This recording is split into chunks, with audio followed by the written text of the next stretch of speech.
오늘 우리에게 준 하나님 말씀은 마태복음 9장 35절부터 38절까지 말씀입니다. 제가 가지고 있는 성경으로는 신약 성경 14쪽에 있습니다. 마태복음 9장 35절부터 38절까지 말씀입니다. 찾으셨으면 우리 한 목소리로 같이 읽도록 하겠습니다. 예수께서 모든 도시와 마을에 두루 다니사 그들의 회당에서 가르치시며 천국 복음을 전파하시며 모든 병과 모든 약한 것을 고치시니라. 무리를 보시고 불쌍히 여기시니 이는 그들이 목자 없는 양과 같이 고생하며 기진함이라. 이에 제자들에게 이르시되 추수할 것은 많되 일꾼이 적으니 그러므로 추수하는 주인에게 청하여 추수할 일꾼들을 보내주소서 하라 하시니라. 아멘. 오늘 말씀의 제목은 예수님을 따라 우리도 라고 하는 그런 제목으로 말씀을 드리도록 하겠습니다. 옆 사람들과 같이 인사하겠습니다. 오늘도 참 잘 나오셨습니다.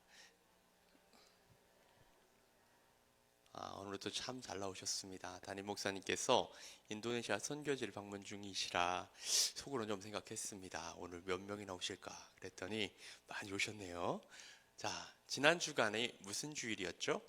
부활주일이었습니다. 부활주일이었고 부활주일에 맞춰서 뭐가 있었냐면 세례 예식이 있었습니다. 세례 예식이 있었는데 5명의 성도님들이 세례를 받으셨습니다. 그리고 3명이 입교를 했고요. 그래서 그 세례 교육을 제가 했는데 세례 교육을 하는 동안 제가 계속해서 강조했었던 게 있었습니다. 세례가 뭔지 아십니까? 라고 얘기를 하면서 세례는 마치 결혼식과 같습니다.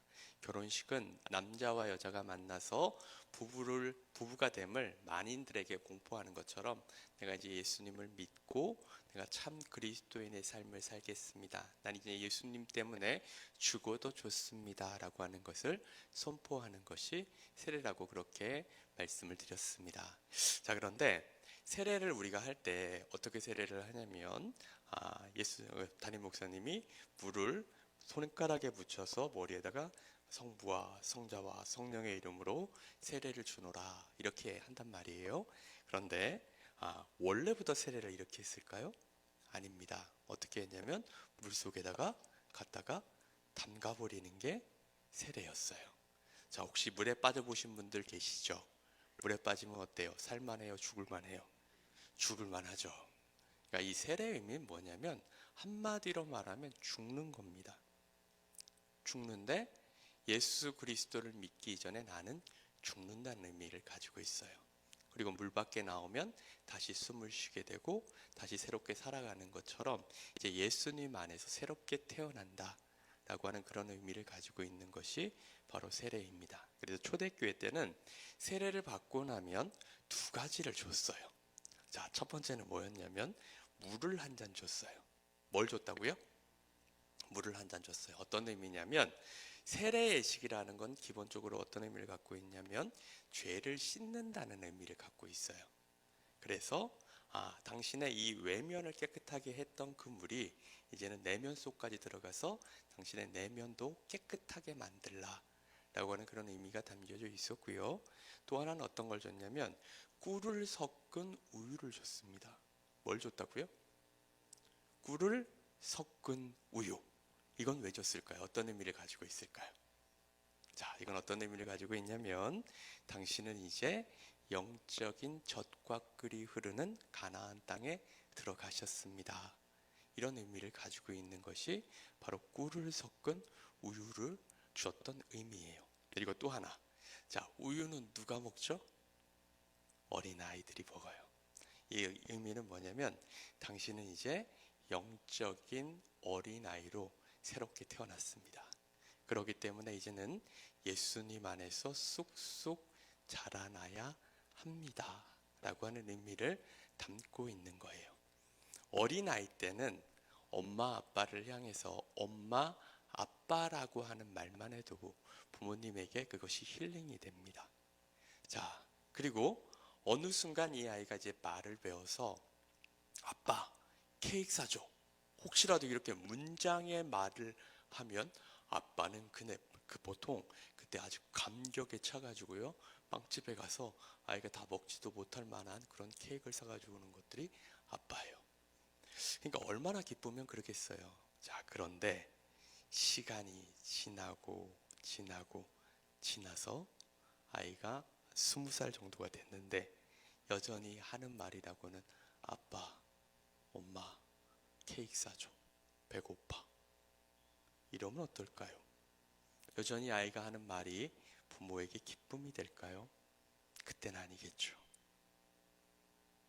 자라나지 못하면 부모의 기쁨이 아니라 그때부터 근심거리가 되는 거예요. 하나님과 우리의 관계도 똑같습니다.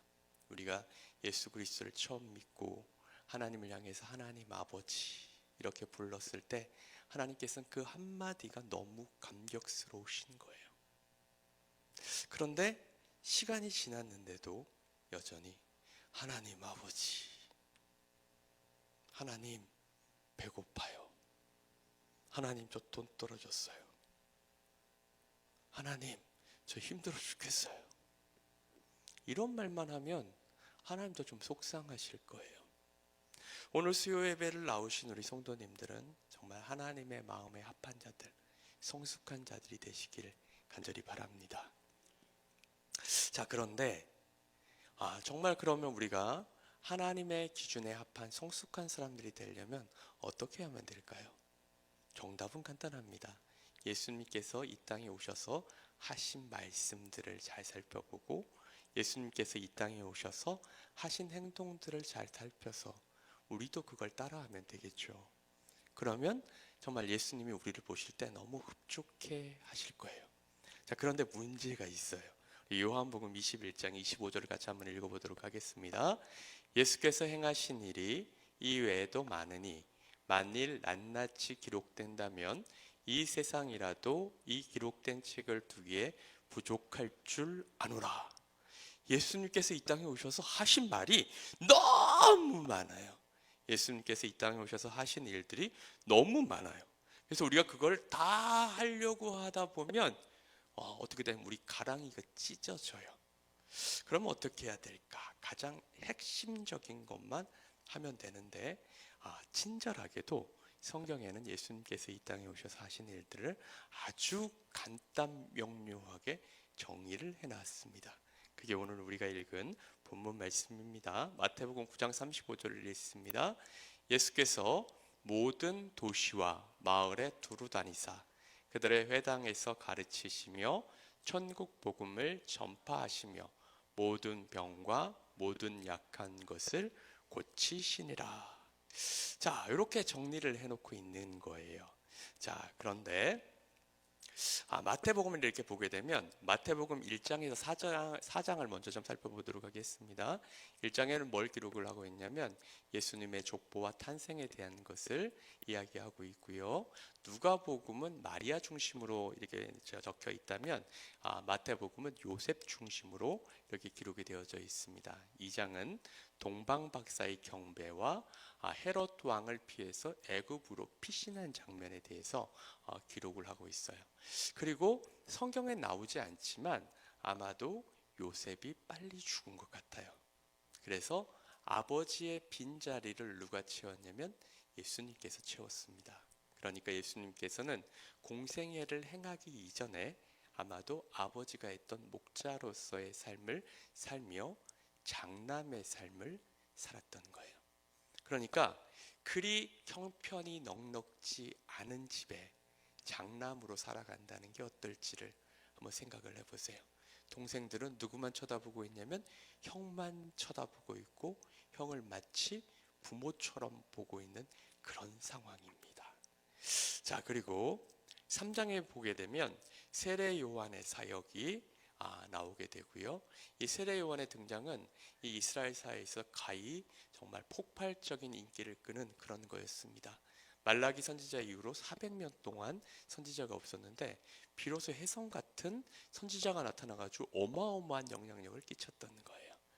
이 세례 요한의 등장에 예수님께서 자신도 세례를 받음으로 공식적으로 이제 사역을 시작하게 된 거예요. 그리고 4장에 보면 광야에서 사탄에게 시험을 받게 됩니다. 그리고 난 후에 갈릴리 사역을 시작하시고 제자들을 부르세요.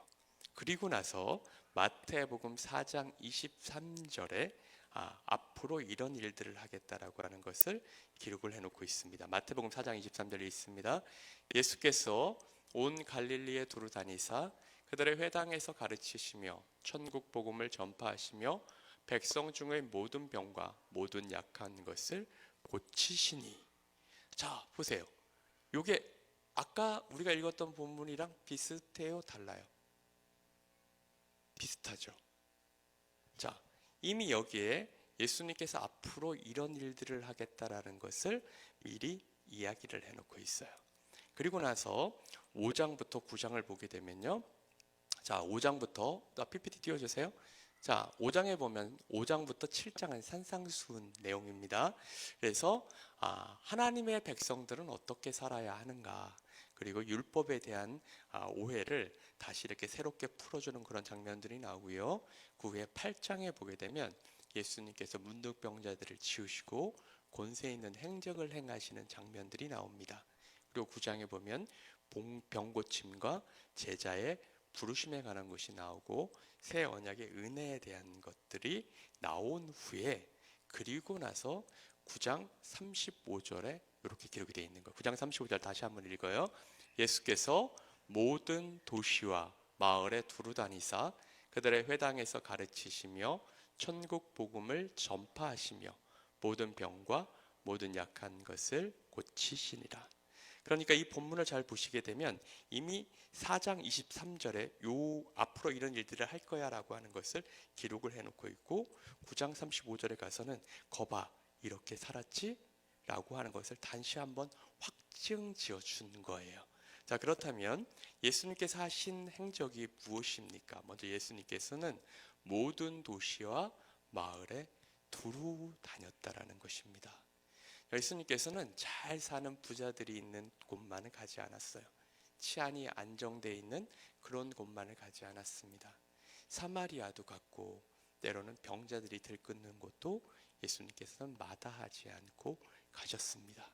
할 수 있으면 모든 마을 골짜기라도 예수님께서는 찾아가셨다는 거예요. 다음 PPT 한번 넘겨줘 보시면 지도를 보게 되면 예수님께서는 애굽으로 피난하신 적이 있고 저렇게 계속해서 도시면서 곳곳을 돌아다니셨다라고 하는 것을 성경이 기록을 하고 있습니다. 그 다음에 예수님께서 또 뭘 하셨냐면 그들의 회당에서 가르치셨어요. 어디서 가르치셨다고요? 회당. 자, 우리 성도님들 좀 우리 수준이 높기 때문에 회당이 뭔지 아시죠? 회당이 언제 생겨났냐면 유대인들의 예배의 중심은 뭐였냐면 제사였어요. 그런데 바벨론에게 나라가 망하고 나서는 예루살렘 성전이 철저히 파괴가 됐어요. 그리고 난 후에는 제사를 드리려면 드릴 수가 있어요? 없어요? 없었죠. 그러니까 유대인들의 지도자들이 어떻게 했냐면 우리 유대인들의 정체성을 유지하기 위해서는 이제 제사는 못 드리니까 말씀을 가르치자. 그래서 어떻게 했냐면 유대인 남자 10명만 모이면 뭘 만들었냐면 회당이라고 하는 것을 만들었어요. 그리고 그곳에서 하나님의 말씀, 특별히 모세 오경을 가르쳤던 거예요. 자, 그런데 예수님께서는 바로 그 회당을 이용해서 그곳에서 뭘 했냐면 천국 복음을 가르쳤던 거예요. 자, 예수님께서는 자신이 할 수 있는 최대 효과적인 방법으로 복음을 가르치시고 복음을 전파하셨던 것입니다. 그렇기 때문에 우리들도 어떻게 해야 되냐면 내가 할 수 있는 최선을 다해서 가르치고 천국 복음을 전파하는 그 사명을 감당해야 한다는 거예요. 그리고 또 예수님은 뭘 하셨냐면 모든 병과 모든 약한 것을 고치셨습니다. 그런데 반드시 기억할 건 뭐냐면 예수님의 사역의 초반의 중심은 기적이었고 병고침이었는데 뒤로 갈수록 이것은 점점 사라집니다. 이유는 뭐냐면 본질은 기적이 아니기 때문에 그래요. 중요한 것은 말씀이기 때문에 그랬다는 것입니다. 기적과 병고침은 복음 전파를 위한 하나의 수단인 거예요. 그러니까 우리도 더 추구해야 될 것은 말씀을 통해서 나의 삶을 변화시키는 것을 우리가 가장 중요하게 생각해야 한다는 것을 온전히 기억을 하시길 바랍니다. 자, 그런데 9장 36절 상반절을 보게 되면 이렇게 얘기를 하고 있어요. 무리를 보시고 불쌍히 여기시니. 이건 뭐냐면 예수님께서 왜 그렇게 모든 도시와 모든 마을을 돌아다니고 복음을 가르치고 천국 복음을 전파하시고 모든 병과 약한 것을 고쳤는지에 대한 이유를 설명하고 있는 거예요. 예수님께서 무리들을 봤더니 어때요? 너무 불쌍한 거예요. 로마의 압제로부터 고통을 당하는 것도 불쌍한데 사탄에게 매여서 이 땅을 사는 동안 지질이 고생하다가 죽고 나면 하나님 앞에 심판받아서 영원한 지옥불에 떨어져야 되는 것을 보면서 너무 예수님께서 마음이 아프셨던 거예요. 그래서 성경이 불쌍히 여기시다라고 하는 것을 기록해 놓고 있는데, 이거는 어떤 원문이냐면 스프랑크조마이라고 하는 단어를 번역을 해 놓은 곳입니다. 근데 이게 어떤 의미냐면 창자를 따는 스플랑크논에서부터 이게 유래하였는데, 유대인들은 다른 사람을 긍휼히 여기는 마음, 불쌍히 여기는 마음이 창자, 소장에 있다고 생각을 했어요. 그러다 보니까 이건 어떤 의미냐면 창자가 끊어지는 듯한 고통을 느끼면서 무리들을 본 거예요.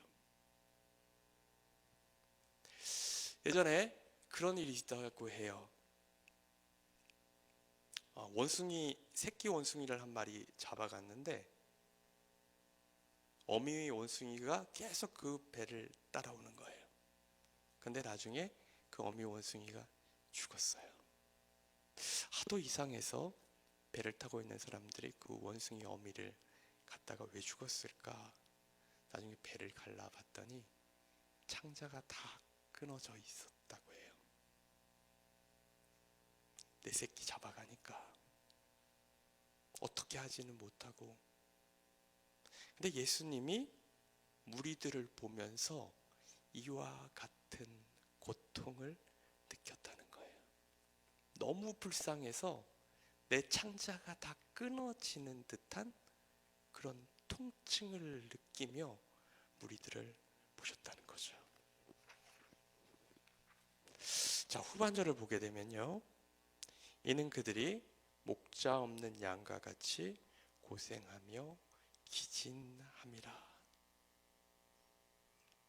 자, 목자 없는 양과 같이 고생하다라고 하는 말요, 이게 스킬로라고 하는 단어를 번역한 건데, 껍질, 가죽을 벗기다, 째다, 찢다, 난도질하다, 갈기갈기 썰다. 자, 우리 영화를 보게 되면 정말 천천지 원수를 만나면 어떤 말을 해요? 내가 너를 갈기갈기 찢어서 죽여버릴 거야, 막 이런 말을 쓰고, 어떤 경우는 내가 너를 산채로 가죽을 벗겨버릴 거야, 뭐 이런 얘기 하잖아요. 섬뜩하죠. 근데 백성들이 이와 같은 고통을 느꼈다는 거예요. 왜요? 목자가 없어서. 자, 우리 영상을 좀 먼저 하나 보도록 하겠습니다.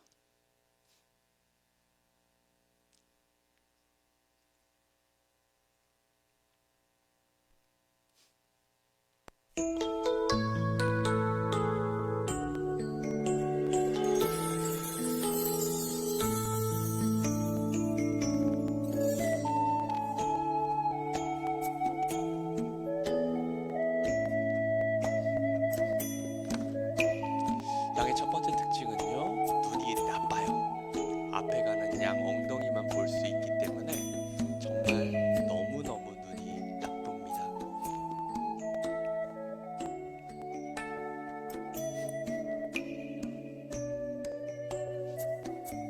두 번째는요, 잘 속는데요.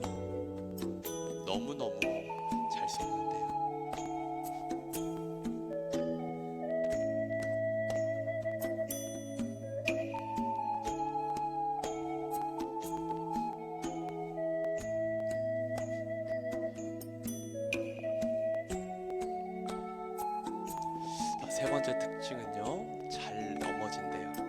양의 다리는 너무 얇고 단단하지 못해서 넘어질 때가 많답니다.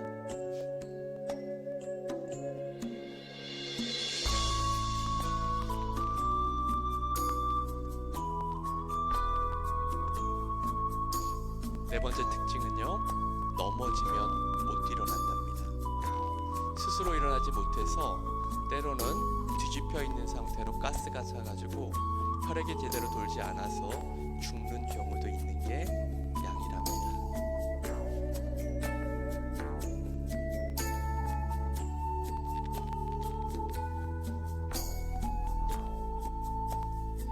다섯 번째는요, 중심을 금방 못 잡는데요. 기껏 이렇게 세워놔도 한참을 옆에서 지켜봐야 되는 동물이 양이라고 합니다.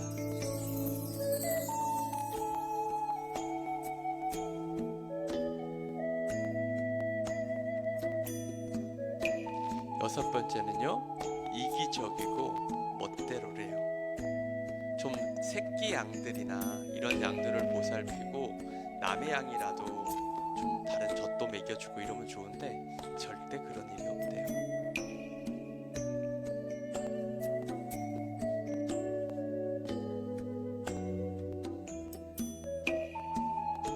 일곱 번째는요, 방향 감각이 없다는 거예요.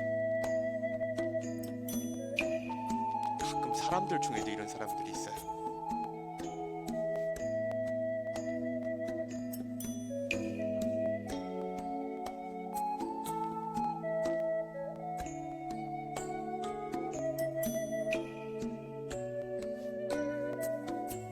여덟 번째는 반드시 왔던 길로 다시 돌아온다. 이게 귀소 본능이 강한 동물이 양이라고 하는데, 이 말은 뭐냐면요, 갔던 발자국에다가 덫을 놓으면 반드시 걸리는 동물이 양이라는 거예요.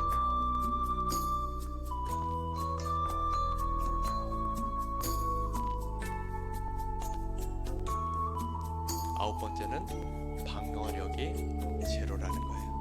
양은 이빨이 아래만 있어요. 위에는 이빨이 없어요.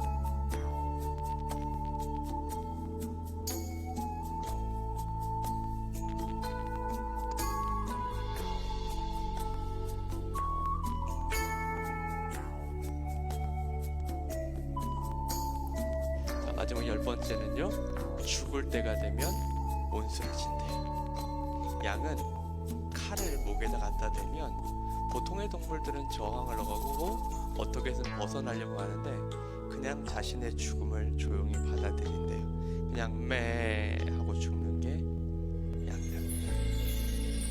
사랑하는 성도 여러분, 양들 10가지의 특성 보니까 이 양은 혼자 살 수 있는 그런 동물이에요? 아니에요? 아니에요. 옆에 목자가 있어야만 살 수 있는 동물이 양입니다. 또 특별히 여긴 나오지 않았지만 양은 위가 4개래요. 그래서 닥치는 대로 먹어치우는 게 양이랍니다. 그러니까 한 지역에서 풀을 적당히 뜯고 나면 적당히 정말 먹고 말아야 되는데 거기 풀을 다 씨를 말리지 않으면 멈추지 않는 게 양이래요. 그래서 목자는 적당한 때가 되면 반드시 다음 장소로 옮겨야 되는 게 그게 목자가 할 일이라고 합니다. 자, 예수님이 이스라엘 백성들을 봤더니 목자 없는 양과 같이 고생하고 기진하고 있었던 거예요. 그 모습이 너무도 안타까워서 예수님께서는 모든 도시 마을로 다니시며 천국 복음을 가르치시고 전파하시고 그리고 병든 자들과 약한 자들을 고치셨던 거예요. 자, 그러면서 예수님께서 뭐라고 말씀을 하셨냐면요, 마태복음 9장 37절 있습니다. 이에 제자들에게 이르시되 추수할 것은 많되 일꾼이 적으니. 자, 추수 시즌이 되면 우리 집만 추수를 하는 게 아니고 모든 마을, 모든 사람들이 일시에 다 해요. 그러게 되니까 그때는 정말 눈코 뜰 새가 없어요. 그래서 어떻게 해야 되냐면 38절 읽습니다. 그러므로 추수하는 주인에게 청하여 추수할 일꾼들을 보내주소서 하라 하시니라. 어떻게 해야 된다? 추수하는 주인에게 청하여서 추수할 일꾼들을 보내주소서 하라. 이렇게 해야 한다라는 것입니다. 자, 그렇다면 하나님께서 오늘을 살고 있는 우리들에게 이 말씀을 통해서 하시는 말씀은 뭘까요? 첫 번째는요, 죽어가는 영혼들을 그냥 외면하지 말고 그들을 불쌍히 여기라는 거예요. 예수님께서 마치 창자가 끊어지듯이 그 잃어버린 자들을 보면서 가슴 아파하시고 정말 그렇게 너무도 힘들어하셨던 것처럼 우리들도 그렇게 해야 한다라는 것입니다. 요즘 영화 왕과 함께 사는 남자 뭐 이런 영화가 있죠. 지금 거의 1660만인가를 넘었어요. 이게 엄흥도라고 하는 사람에 대한 이야기를 담고 있는 건데, 이 사람이 그 영월 지역의 이방이었어요. 양반은 아니었고 그 사또 밑에 있는, 그래도 나름 좀 높은 위치에 있는 사람인데, 이 사람이 단종이 거기에 유배를 왔을 때 그래도 그 단종을 잘 보살폈던 인물이고, 단종이 죽고 난 후에 이 세조가 명령을 내리죠. 시신을 강에다가 버렸는데 그 시신을 장사 지내는 자는 삼족을 멸하겠다라고 하는 그 명령이 떨어져 가지고 이 어린 17살의 소년이 그냥 강에 버려져서 썩어가고 있는데, 이 엄홍도가 그 시신을 갖다가 장사를 지내요. 밤에 주위에 있는 사람들이 다 말리는데도 내가 해야 할 일을 난 한다. 그리고는 도망을 가는데 자기와 자기 큰아들이 한 곳으로 가고 나머지 아들 다 뿔뿔이 흩어져서 나중에 성도 바꾸고 그렇게 살았다는 이야기. 그게 바로 이 엄흥도에 대한 얘기인데, 근데 나중에 그랬더니 후손들이 잘 됐어요. 제가 그걸 보면서 이런 생각했어요. 죽은 영혼도 저렇게 갖다가 보살피면 복을 받게 되는데, 우리 주위에 아직 숨이 끊어지지 않은 사람들, 근데 그 사람들은 자신들이 죽음을 향해서 가고 있다는 것도 몰라. 그럼 우리 어떻게 해야 될까요? 당장 그들이 죽어서 지옥에 가는 존재를 안다면 마땅히 불쌍히 여기고 다가가서 그들에게 생명의 복음을 전해야 하는 것이 마땅한 우리의 도리가 아닐까요? 두 번째는 우리는 천국 복음을 전파해야 한다라는 것입니다. 내 주변에 있는 사람들에게 뭐 맛있는 것도 갖다 주고 선물도 갖다 주고 좋아요. 그런데 핵심은 그게 아니에요. 그들의 영혼들을 살리는 것, 그것은 천국 복음입니다. 당신이 예수 그리스도를 믿어야 합니다. 예수 그리스도를 믿어야만 당신은 천국을 갈 수 있습니다. 그럼 그 사람들이 이렇게 말할 수도 있어요. 나는 절 다녀요. 절도 열심히 다니면 구원받지 않을까요? 이렇게 얘기를 하면 우린 뭐라고 해야 될까요? 물론 그렇게 생각할 수도 있지만 이라고 하면서 자신이 교회를 다니면서 느꼈던 점, 내가 변모되어졌던 것, 이런 것들을 이야기하면서 그들로 하여금 교회에 대한 관심을 좀 갖게 만들어야 돼요. 혹시 주변에 교회 다니시는 분 없어요? 라고 물어보면 있을까요? 없을까요? 웬만하면 있어요, 다. 아니면 자기들도 예전에 부활절이 되면 계란 얻어먹으러 오고 성탄절이 되면 초코파이 얻어먹으려고, 남자들 같은 경우는 특별히 군대에서 초코파이 얻어먹으러 갔던 적이 있어요. 예전에 저도 갔던 적은 있어요. 이러면서부터 복음이 전파되어지는 거죠. 세 번째, 중요한 것은 추수할 일꾼을 위해서 기도하라. 자, 추수할 일꾼이 과연 뭘까요? 제가 여기에 대한 답을 잘 몰랐었는데 담임 목사님이 부흥 키워드라고 하는, 성결교회 부흥 키워드라고 하는 것에 갔다 오라고 하셔가지고 정말 저는 별로 가고 싶지 않았지만 목사님이 가라고 해서 억지로 순종하는 마음에 가서 1박 2일 동안 정말 힘들게 아침 9시부터 저녁 6시 반까지, 나중에 엉덩이가 아파가지고 내가 방석을 따러 가져갈 정도로 가서 거기 앉아서 교육을 받았는데, 근데 그때 제일 와닿던 게 있어요. 이게 뭐냐면 추수할 일꾼이 누군가인가 하는 거예요. 추수할 일꾼이 누구냐면 바로 평안의 사람이라는 거예요. 우리 마태복음 9장 37절 38절 읽겠습니다. 이에 제자들에게 이르시되 추수할 것은 많되 일꾼이 적으니 그러므로 추수하는 주인에게 청하여 추수할 일꾼들을 보내주소서 하라 하시니라. 자, 다음 장면 넘겨줘 보세요. 자, 평안의 사람을 찾으세요. 하나님은 전도의 주인이시며 하나님의 일하심을 보는 것이 전도입니다. 예수님의 전도는 누가복음 10장 1절에서 11절에 따라 평안의 사람을 찾는 것에서 시작이 됩니다. 자, 이 평안의 사람은 뭐냐면 우리가 복음을 전했을 때 복음을 수용적으로 받아들이는 사람. 복음 전하다 보면 그런 사람들이 있어요, 없어요? 있어요. 그런데 이들이 왜 추수할 일꾼인지를 설명을 하는데 그게 저한테 와닿더라고요. 자, 보세요. 교회를 아주 오래 다녔어요. 교회를 한 30년쯤 한 곳에서 교회를 다녔어요. 그러면 우리 솔직히 까놓고 얘기를 할 때 복음 전도할 수 있는 사람들이 많아요, 적어요? 사실 별로 없어요. 왜냐하면 웬만한 사람들은 다 교회로 이미 데리고 왔던가 아니면 내가 복음을 전했는데 씨도 안 믿겨. 내가 하나님을 믿느니 내 주먹을 믿지 막 이러면서 또 기껏 복음 전도하고 한다고 했더니 야 예수님 믿는 사람들이 더하더라 뭐 이러면서 또 예수님 믿으면 잘 돼야지 어우 지지리도 못 살면서 막 이런 얘기를 하면 사람 속을 부글부글하게 만들어 놓는 사람들이 있어요. 자, 그런데 복음을 수용적으로 받아들인 사람들, 그들이 한 사람이 교회를 나오면 그들 주위에는 복음 전해질 가능성이 있는 사람들이 많을까요, 적을까요? 많아요. 그 한 사람을 찾아내면 고구마 이렇게 줄기 쭉 잡아당기면 그게 줄줄이 올라오듯이 넘쳐난다는 거예요. 근데 그 말씀을 딱 듣는데 맞다. 우리가 찾아야 할 대상, 그들은 복음을 수용적으로 받아들이는 사람들이다. 그 생각을 좀 하게 됐어요. 이 말씀을 왜 드리냐면 다음 주부터 우린 뭘 해요? 행복 모임이라고 하는 걸 하죠.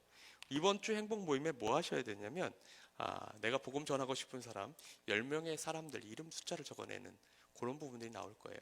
아마 우리 성도님들 매년 똑같이 하니까 뭐 대충 또 적어내면 되지 이런 생각하지 마시고 오늘부터 가셔가지고 한번 고민을 한번 해보세요. 그래도 내가 우리 교회를 데리고 나올 수 있는 사람, 그리고 교회에 등록시키고 일꾼으로 만들 수 있는 사람이 누구일까? 곰곰이 생각하시고 기도하세요. 왜냐하면 보세요. 니들이 가서 추수할 일꾼들을 찾으라고 돼 있어요? 아니면 추수할 일꾼을 보내주소서라고 돼 있어요? 보내주소서라고 돼 있어요. 뭐냐면 전도는 내가 한다고 해서 되는 게 아니에요. 하나님께서 열어주셔야만 되는 게 전도예요. 그러니까 내가 하는 거는 그 말문을 터해서 그들이 교회에 나올 수 있는 그 가능성만을 만들어 놓는 거예요. 그렇기 때문에 내가 지금까지 했는데 안 됐어. 그러니까 앞으로도 안 될 거야. 저 사람은 안 돼가 아니라 기도 한번 해보는 거예요. 하나님, 저들의 마음을 움직여 주옵소서. 아무리 봐도 주여 세상 돌아가는 게 주님 오실 날이 멀지 않은 것 같으니 빨리 저들을 전도할 수 있게 나에게 힘과 능력을 주시라고. 내가 정말 마른 막대기와 같은 그런 존재나 하나님이 함께 하시면 아론의 쌍난간 지팡이와 같이 싹이 나고 움이 트고 거기에 꽃이 펴서 살구 열매를 맺게 되는 그런 역사가 나타날 것임을 믿고 우리가 온전히 나아가는 것입니다. 우리 찬양을 하나 할 텐데